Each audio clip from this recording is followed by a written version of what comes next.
Hello friends, welcome to my channel. ఈరోజు Parle-G బిస్కెట్తో cake ఎలా చేయాలో చూపిస్తానండి. అందులోనూ ప్రెషర్ కుక్కర్లో వితౌట్ ఓవెన్తో. దానికి 2 ప్యాకెట్స్ పార్లేజీ బిస్కెట్స్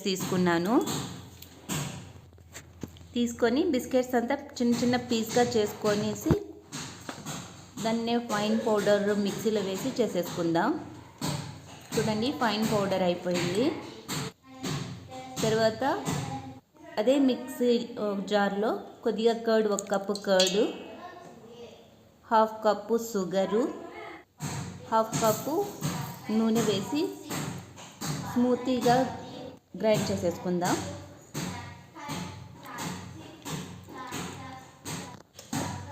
చూడండి, స్మూత్ గ్రైండ్ అయిపోయింది.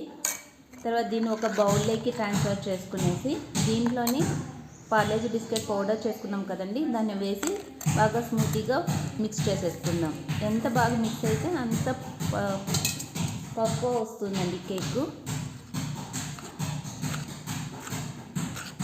స్లోగా అయినా పర్లేదు, కొంత టైం తీసుకుంటుంది.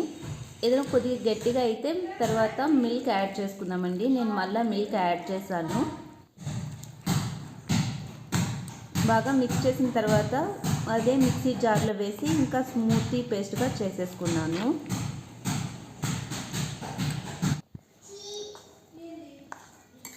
చాలా గట్టిగా ఉంది. ఇంకా కొద్దిగా మిల్క్ యాడ్ చేసుకుందాం. కొద్దిగా ఇనో కూడా యాడ్ చేశానండి. ఇనో యాడ్ చేస్తే అది పఫీగా వస్తుంది. చూడండి, జార్లో వేసి చేసేసుకున్నాను. తర్వాత ప్రెషర్ కుక్కర్కి కింద పేపర్ ఒకటి పెట్టేసుకుందాం, వెన్న పేపర్. దానికి సరిపడేలాగా షేప్ కట్ చేసేసుకున్నాను. తర్వాత ప్రెషర్ కుక్కర్కి కొద్దిగా నెయ్యి వేసి బాగా కుక్కర్ మొత్తం అప్లై చేసేసుకుందాం. తర్వాత ఆ పేపర్ వేసి బాగా అంటించేసానండి. తర్వాత ఏదైతే ఇది ఉంది మనం స్మూతీ పేస్ట్ చేసేసుకున్నామో దాన్ని వేసేసి 40 మినిట్స్ వరకు లైట్ ఫ్లేమ్లో కుక్ చేసేసుకుంటాం.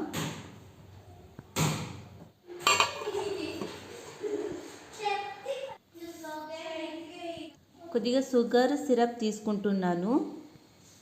కేక్ పైన అప్లై చేసామంటే బాగా స్మూతీగా ఉంటుందండి కేకు. కొద్దిగా పైన క్రీమీ వేయడానికి కూడా ఒక 4 బిస్కెట్స్ వేసి పాలు చేసి స్మూతీ పేస్ట్ చేసేసుకున్నాను.